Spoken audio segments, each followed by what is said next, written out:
지난 새벽 경기 이강인은 셀타 비고와의 경기에서 9번의 드리블 돌파에 성공을 했다. 네. 2009년 12월 당시 곤살로 카스트로 오사수나 상대로 11번을 성공시킨 적이 있는데 이후에 마요르카 선수의 라리가 경기 최다 돌파 성공 기록이다. 판타지스타다. 지금 뉴캐슬의 그 프리미어리그 4위 진입이 좀 유력하지 않습니까? 이 텔레그래프에 따르면요. 뉴캐슬 영입 리스트에 무려 16명이 있다고 합니다. 이게 뭐 좀 유출이 됐는지 아무튼 텔레그래프에서 보도를 했는데 제가 쫙 말씀드리면 아스널의 티어니, 맨유의 맥토미니, 레스터시티의 메디슨과 반스, 그리고 브라이턴의 미토마, 카이세도, 맨시티의 칼빈 필립스, 웨스트햄의 라이스 보웬, 네. 첼시의 갤러거, 브렌트포드의 이반 토니, 나폴리의 오시멘 흐비차, 셀타비고의 메이가, 레버쿠전의 디아비, 메넨글라드바흐의 튀랑, 이렇게 16명의 명단을 리스트에 있다는 거예요. 그러면서 이제 또 많은 이야기가 나온 게 이 리스트에 이강인이 없다. 이런 얘기를 하시거든요. 네. 예, 어떻게 보세요? 뉴캐슬의 이 영입 리스트. 저 어디서 나온 거라고요? 텔레그래프. 텔레그래프. 아. 가리도가 일단 뉴캐슬은 안 갔어요.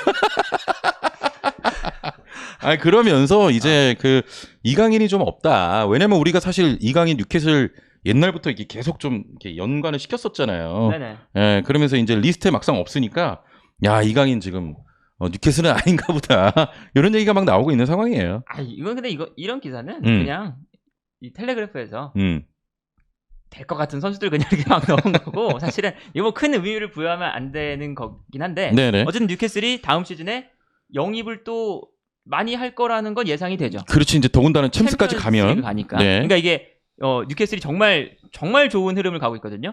강등권에서 인수가 돼서 강등권을 벗어났고 그리고 벗어난 다음에 또 단단한 투자를 했고 네. 그 다음에 챔피언스리그 가고 또 투자를 해서 더 좋은 선수들 오고 단계적으로 잘 가고 있는데 여기서 이제 스타 선수들의 이름이 나오는 거죠. 그렇죠. 그리고 제가 생각했을 때는 그 이강인 선수가 뉴캐슬에 되게 필요한 자원이긴 하거든요. 어허. 왜냐면 이 미드필더 라인에 네. 기마랑이스, 조엘링톤, 롱스태프예요. 롱스태프 선조이고 그쵸. 예. 롱스태프 자리가 이제 흔히 말하는 무색무취. 그 자리거든요. 그래서 그 자리 선수를 무조건 영입을 할 거예요. 거기 딱 이강인이 필요하긴 하죠. 네. 텔레그래프가 뉴캐슬의 뭐 스카우트입니까? 그러기도 하고 뭐 저는 리스트들은 계속 나와요. 아, 그럼요. 그렇죠. 리스트는 나오고. 변경될 수 있는 거고. 한편으로 그런 생각이 들더라고. 그냥 우리 생각인데 내 생각인데 지난 새벽 경기 다 보셨죠?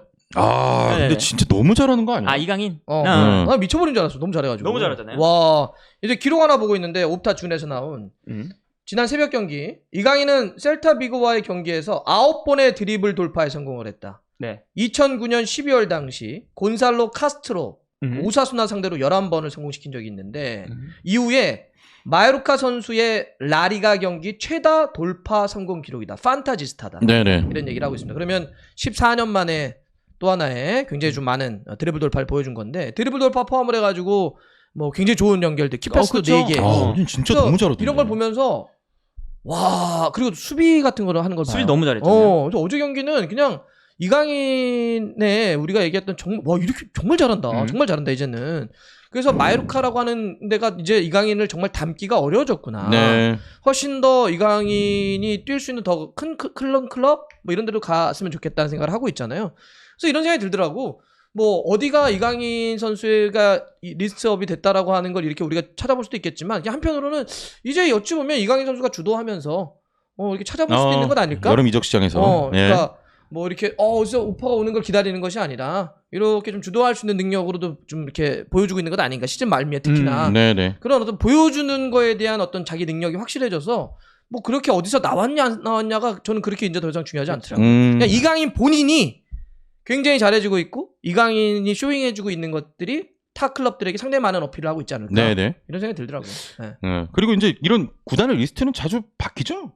또 이게 추가될 수도 있는 거고 상황에 따라서. 그러니까 뭐 구단에서 어떤 선수를 팔로잉하고 있는지는 아무도 모르죠. 모르지. 구단에 있는 사람들만 알죠. 네. 기자들은 그냥 이거 약간 연결시키면 되겠는데 하면서 아하. 그냥 추가시키는 거죠. 사실. 네. 그러니까 이제 진짜 이렇게 주워들을 수도 있고 그럴 수는 있죠. 흘러들을 수도 있고 아니면 일부러 흘릴 때가 있어요. 구단이. 자기 협상을 하려고 예. 이런 친구들 쭉 있어라고 흘리면 쓰잖아. 그러면 여기 지렛대를 삼아서 저쪽을 협상한다든지 그렇죠. 이렇게 일부러 흘리는 게 있고 뭐 아니면 그냥 완전한 내피셜도 있어요. 그러니까 기사들이 쓰는 것 완전한 내피셜 흘린 거 아니면 일부러 그렇게 된 거 뭐 이런 것들이 다 있단 말이에요. 네. 그래서 뭐 이렇게 나온 거는 그냥 그렇구나 정도만 되면 될 것 같고요. 네. 근데 이강인 선수가 어쨌든 새로운 선택을 할 가능성은 매우 높은 거 아닌가요?